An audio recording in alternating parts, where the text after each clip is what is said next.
था अपना रासायनिक अभिक्रिया एवं रासायनिक समीकरण। ठीक है बेटा, तो देसी अंदाज में चालू प्रोग्राम आवनो। ठीक है, सब्सक्राइब करो बोले मत करो, लाइक करो बोले मत करो बेटा, लेकिन कमेंट जरूर कर दीजिए। समझ में आ रही है बात? कमेंट टेमा टेम करता रहिए। ठीक, तो रासायनिक अभिक्रिया और रासायनिक समीकरण यो चल रहा है बेटा हमारा प्रोग्राम। इका मायने काय देख लिया जा पर रासायनिक अभिक्रिया ने कशा पहचाना जाए, यानी रासायनिक अभिक्रिया ने पहचानने का तरीका का है। तो रासायनिक अभिक्रिया ने पहचानने का तरीका बेटा पार्ट दोनों देखा हो तो देख लीजिए, पार्ट 3 ना देखा हो तो देख लीजिए।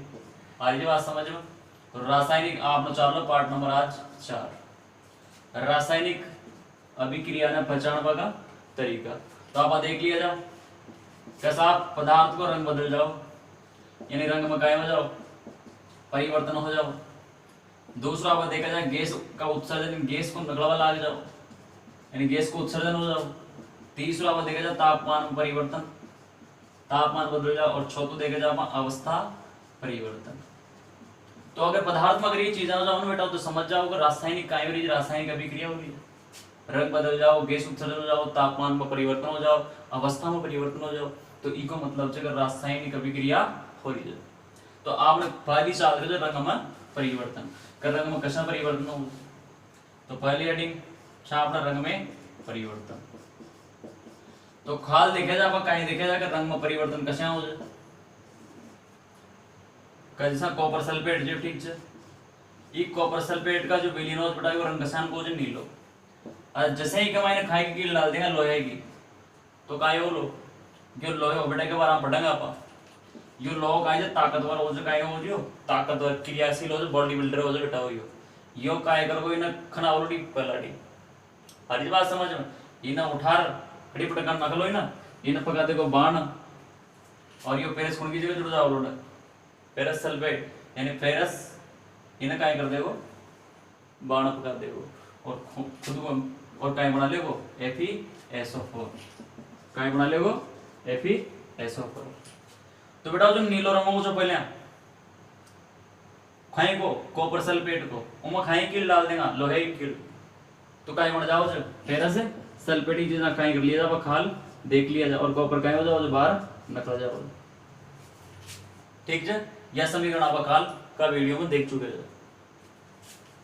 अब एक मायने लिखनो जो अपन कहीं का कॉपर सल्फेट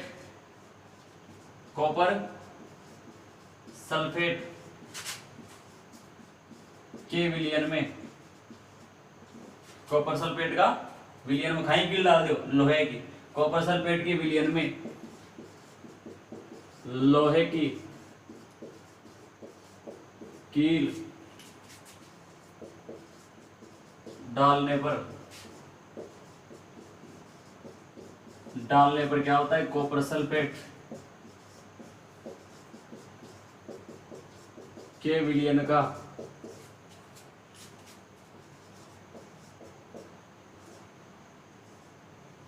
देखो डालने पर कॉपर सल्फेट के विलियन का नीला जो रंग होता है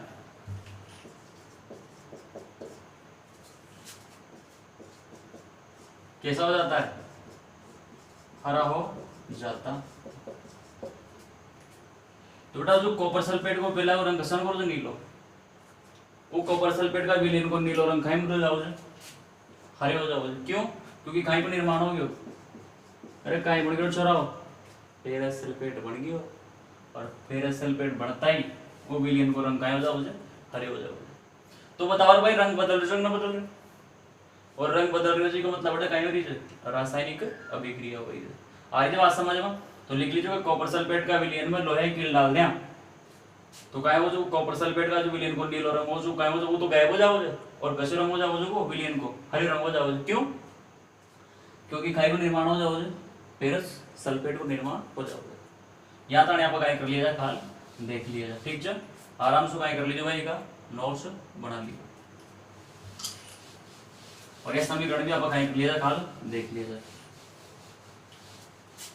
चलो साहब रंग बदल दिया, अब बदल दो तापमान में परिवर्तन, खाई में परिवर्तन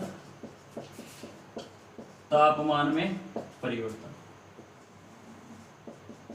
देखो ध्यान से,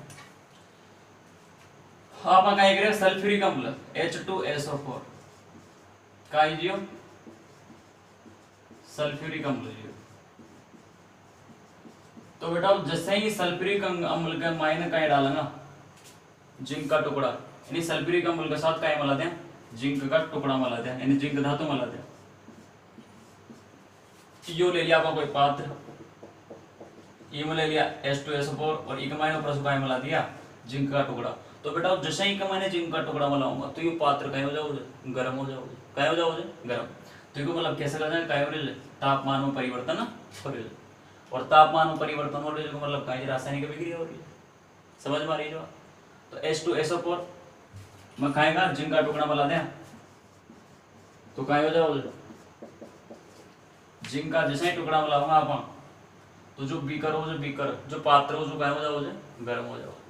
समझ में आ रही है बात। तो इको मतलब तापमान में काय हो रही परिवर्तन हो रही। तो यह बात लिख सके आप काय लिख सका जाओ का सल्फ्यूरिक अम्ल के विलयन में या सल्फ्यूरिक अम्ल के साथ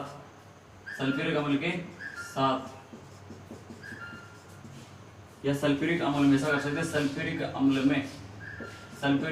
अम्ल में जिंक के टुकड़े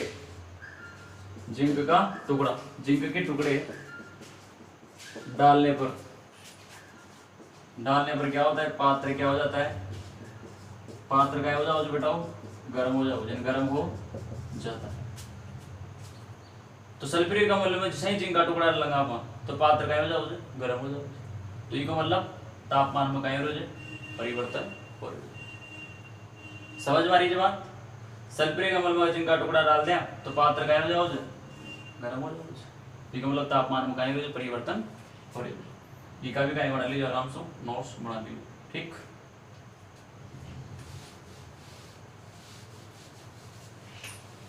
अब ई का बाद बेटा रंग बदल लिया तापमान बदल दिया, अब क्या बदलागा अब गैस को उत्सर्जन करना को खाए को गैस का उत्सर्जन। तो सेम टू सेम बार देखे जा पाएगा यो कसे अम्ल सल्फ्यूरिक अम्ल काय मला दिया है मैंने जिंक का टुकड़ा। तो पात्र तो गर्म हो रही हो पात्र तो काय गर्म हो रही हो बेटा, लेकिन उसका साथ साथ कसी गैस निकल रही है हाइड्रोजन गैस निकल रही है। कसी गैस निकल रही है भाई हाइड्रोजन गैस निकल रही है। तो आप लिख सके ना कहीं का सल्फ्यूरिक अम्ल में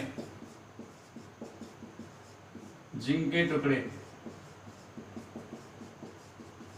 डालने पर खाई में सल्फ्यूरिक अम्ल जिंक का टुकड़ा डाल लिया काय हो सल्फ्यूरिक अम्ल में जिंक के टुकड़े डालने पर कौन सी गैस हाइड्रोजन गैस निकलती है। अब बेटा गैस कसी भी हो कोई हाइड्रोजन को ठेकेदारी कौन करते हैं गैस कसी भी निकल सकते। समझ में आ रही है। तो कुल मिला यार मुद्दों ये हो गैस को काय बोलो उत्सर्जन बोलो ठीक, या हाइड्रोजन को ठेको कौन बेटा को हाइड्रोजन निकलेगी ऑक्सीजन भी निकल सकता। समझ में आ रही है बात। लेकिन कुल मिला यार बात यह है काय निकलेगी गैस निकलेगी ठीक है। तो सल्फ्यूरिक अम्ल में जिंक का टुकड़ा डाल दें के टुकड़े डालने पर हाइड्रोजन गैस निकलती है ठीक है। तो ये अब क्या कर लीजिए आराम से नोट्स बना लीजिए बेटा ठीक। तो गैस का उत्सर्जन हो गया।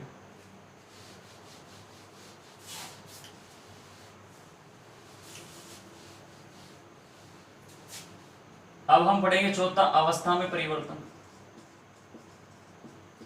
कायम परिवर्तन पढ़ा अवस्था में परिवर्तन कायम परिवर्तन पढ़ेगा भाई अवस्था में परिवर्तन। तो यो मैग्नीशियम जो आपको कहीं जो मैग्नीशियम ये मैग्नीशियम ने बेटा अगर ऑक्सीजन की उपस्थिति में जलाऊंगा ना खाई की उपस्थिति में ऑक्सीजन की उपस्थिति में तो कहीं बन जाओ जो मैग्नीशियम को चूर्ण होना जाओ। तो बेटा मैग्नीशियम को पहले पित्तो कहीं जो मैग्नीशियम पित्ता रिबन हो जाए रिबन है ना। तो रिबन जलाए तो कहीं बढ़गी चूर्ण बन गई चूर्ण बन गई मतलब को। और जैसे ही चूर्ण बन गई तो मतलब की अवस्था में कहीं हो गया परिवर्तन हो गया। समझ में आ रही है बात। तो ये हो गया 2 इक्वल संतुलित करवा गानी आगे सीखेंगे अब संतुलित कैसे करें ठीक है। तो मैग्नीशियम ने खाई की उपस्थिति में जब ऑक्सीजन की उपस्थिति में जलाते हैं तो क्या बना जाए 2MgO, यानी मैग्नीशियम को चूर्ण बन जाओ जी आपका। ठीक है, तो लिख दें ये बात ना, कब मैग्नीशियम को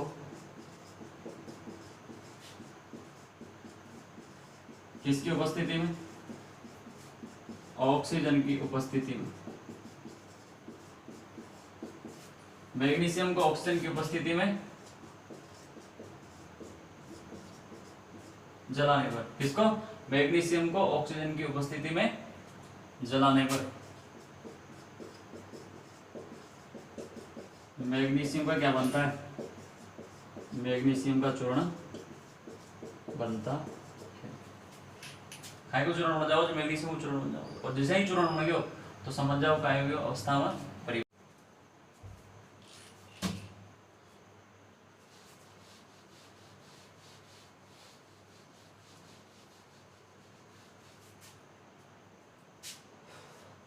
तो बेटा ये हो गया अपना रासायनिक अभिक्रिया में पहचान का तरीका। कर रासायनिक अभिक्रिया में पहचान कशा, अरे समझ में आ रही है बात, रासायनिक अभिक्रिया में पहचान कशा से तो समझ में आ गई। अगर रंग में परिवर्तन हो जाओ, अवस्था में परिवर्तन हो जाओ, मतलब तापमान में परिवर्तन हो जाओ, गैस को उत्सर्जन हो जाओ, तो समझ जाओ कि काय हो रही है साहब, रासायनिक अभिक्रिया हो रही है। समझ में आ रही है बात।